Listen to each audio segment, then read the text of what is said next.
To a widow, what is the biggest enemy for a widow? The biggest enemy for a widow is poverty.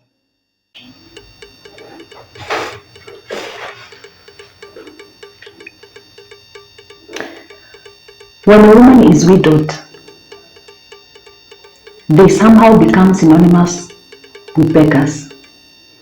The word widow is commonly associated with poverty. Have you ever asked yourself why? Why is that widows are prone to poverty? Why do we keep our widows down there financially, economically? How comes? What happens? Especially when their husbands die. Thank you for joining me today. My name is Emma Wanjiko, and today we are tackling the biggest enemy to a widow, which is poverty. And hopefully in this video, we are going to look at money tips so that widows everywhere in this country, in Africa, can find a sense of hope, can find a sense of economic freedom because it is possible. I was widowed at 36 in the year 2021. And when my husband passed on, I also faced economic challenges because so many implications, the loss of an income. But in this series, we are going to tackle money issues. When we consider poverty, we cannot look at the solutions to poverty if we don't know the causes. And in my course of research, I compiled a list of causes when it comes to poverty among widows. And some of the causes, unfortunately, are not the widow's fault. One of the major causes of poverty in widows is denied inheritance. Somebody just grabbing your property. And those people can be in-laws, they can be neighbors, they can be government, powerful people. A lot of property is taken away from widows, and this is a huge injustice. I can give you an example in my own life. When my husband passed on, my in-laws informed me that he had sold a huge chunk of his land and he just had a little land left, which would come to me and my kids. Safe to say that a year later, that piece of land is still the property of my mother-in-law. To this effect, I have to rent a house because I can't put up a house in a place, in a land that is not legally mine. This denied inheritance is one of the major causes of poverty among widows. If there is a property you can put up a house and avoid renting, that would really help a widow. In my case, pursuing the matter with the relevant authorities is the only cause. And needless to say, it's a very big shame in our society if a mother-in-law can keep a family down just because they feel like it, just because the son is dead. Maybe they feel like you as a wife, you don't deserve any piece of land. Unfortunately, the kids suffer the most. I'm sure that there are so many women who have had their properties taken away from them by in-laws. People grabbing your cars, people grabbing your equipment, your land, your house, your everything, even sofa sets. And of course, this is a greed culture that we have nurtured in this country or in this continent, where selfish in-laws feel they have the right to take away things that belong to a widow. And this unfortunately keeps them poor. And this, of course, is not acceptable. Moving on to the next point, another thing that makes a poor widow is stigma and discrimination. When it comes to job opportunities, it's highly unlikely for a widow to get an opportunity. It doesn't matter where. Why? Chances are that they don't have the money to bribe anybody. They don't know anybody in the company or whatever. So this becomes a series of discrimination when it comes to opportunities, and the end result is poverty. Another reason for poverty among widows is the lack of information on pensions, benefits, and insurance. If the husbands were candidates for these pensions, insurance, and all that, some widows are defrauded, others are ignorant, others have no idea what to follow or where to go. So this keeps these widows poor and down financially. Another reason for poverty among widows is a lack of skills. and ignorance, sometimes even illiteracy. Many widows have not taken the time to also educate themselves on how to acquire skills so that they can make their lives better. And unfortunately, this is a problem that every widow as an individual, they have to address so that they can find the right solutions in their life. When it comes to injustice, the government has a huge role to play because we are talking about the judicial system. If I take my case to the judiciary, will I get justice? Will I receive my land that is now pending with somebody else? The government has a role to ensure that widows get their rights, what they deserve. It is important to know that the government, especially the government in Kenya or any other government that subscribes to international law, they are bound by international law and various conventions. Number one, there is a convention on elimination of all forms of discrimination against women. For kids, there is a convention on the rights of the child so that widows and their kids are protected by these international laws. It is good to have this information so that you can keep your government on toes, so that you can speak out in a clear voice demanding what is rightfully yours. These are very important things that can keep widows down if they are not addressed, no matter what you do. If your piece of land is grabbed, in terms of poverty, you'll be behind. You have to work 10 times harder for you to recuperate, for you to get to that level where you can provide that solid foundation for your family. Therefore, it is not enough to have laws. These laws must be seen in action. Of course, it is also good for all widows to participate in processes like policy building, peace building, and even reconciliation.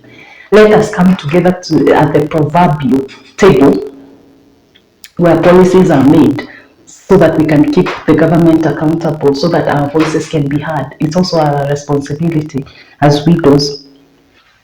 And when I was researching this topic, I also looked at the Bible, for example.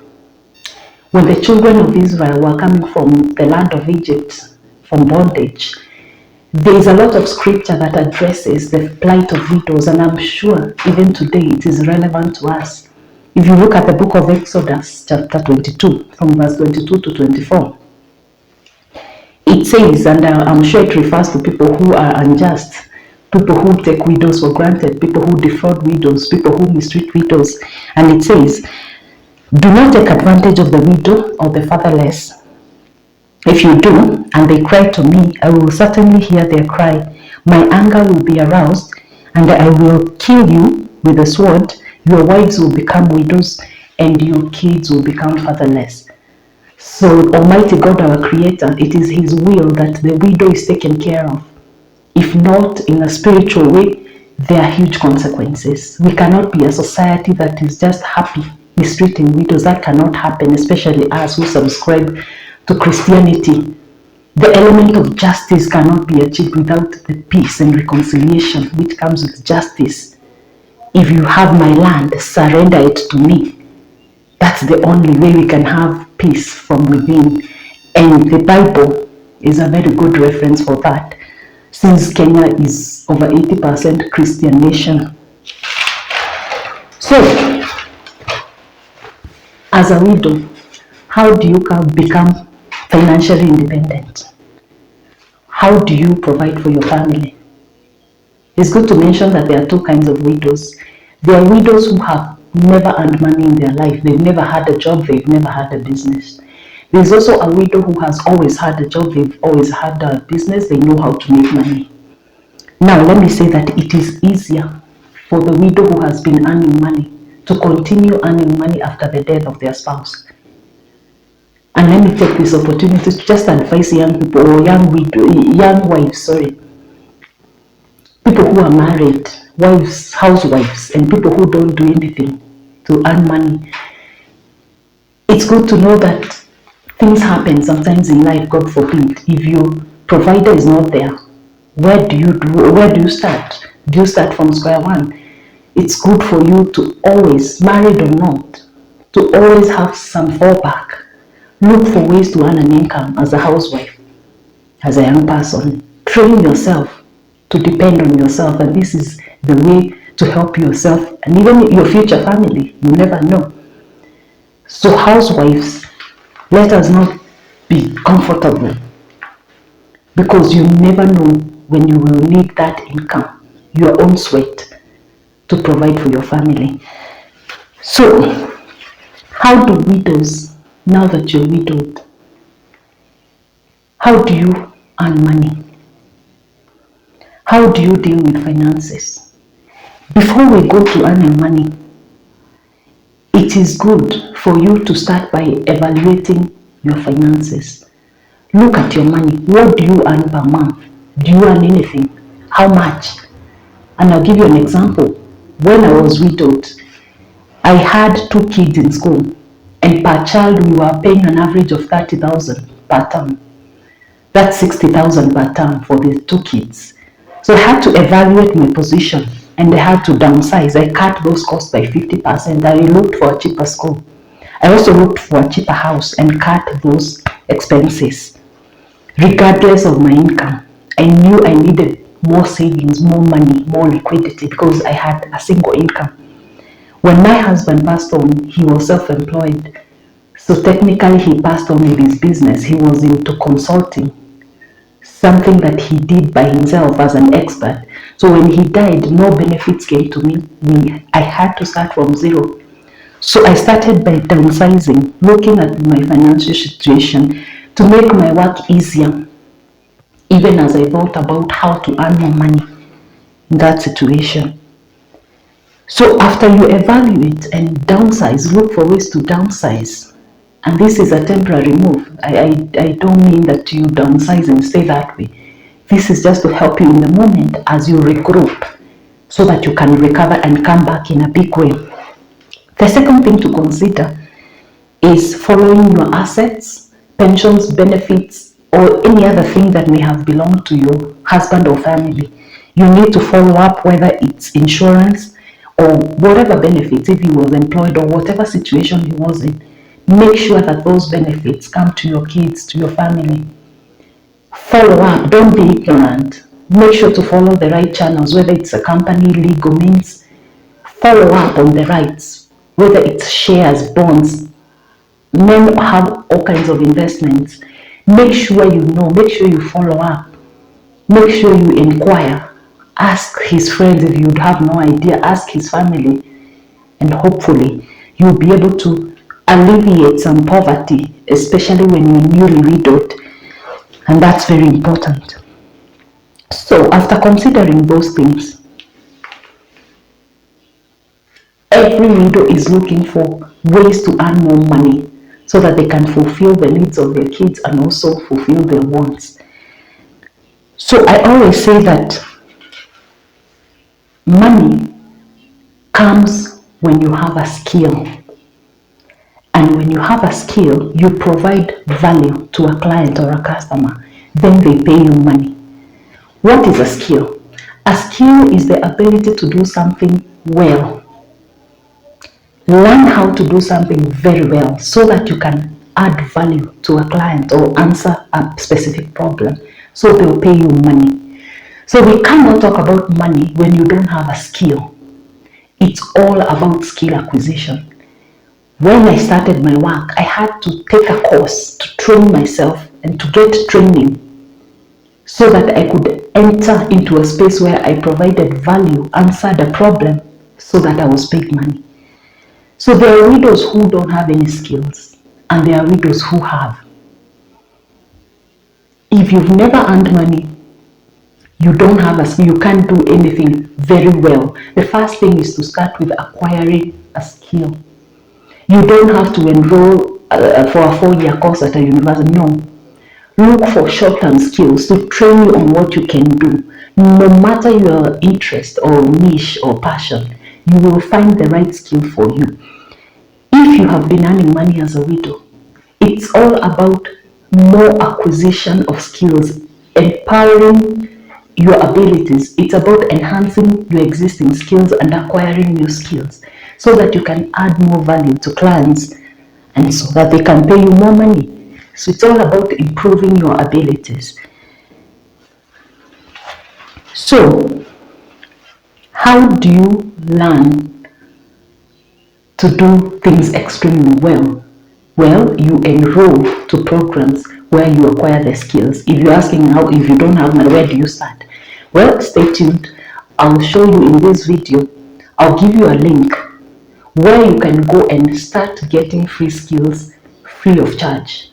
We have partnered with a company that is tried and tested, that offers you free skills no matter your area, whether you're in beauty industry, IT business, or whatever, caregiving, that they'll offer you these online short courses free of charge so that you can start enhancing your skills, learn new skills, learn how to do something very well. So stay tuned for that.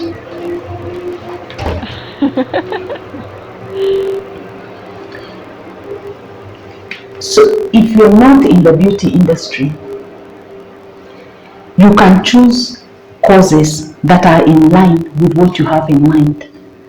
As a widow, just because your husband has passed on and you have no income, don't say, no, let me open a shop, haraka haraka, I start working. Let me open a kinyozi, let me open a mama boga or whatever.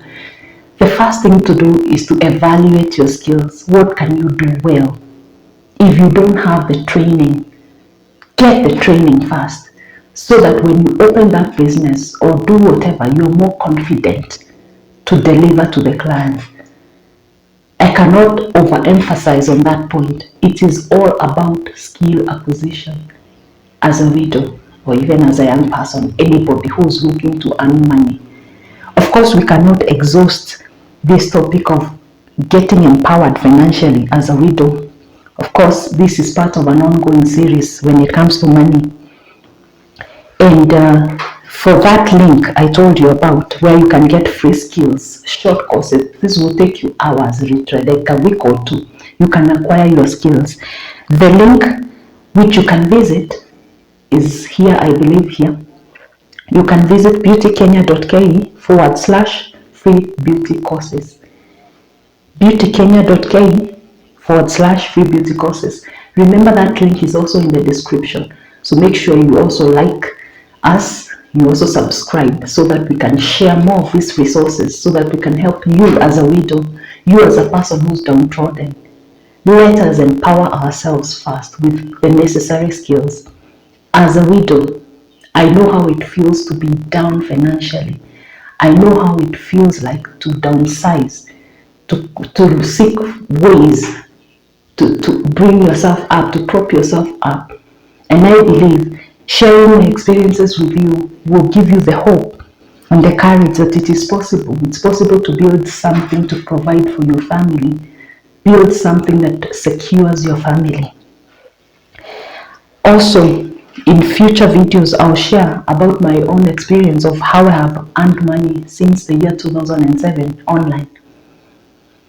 Yeah, we started the online space working from the year 2007, looking for opportunities, so many things you can do online.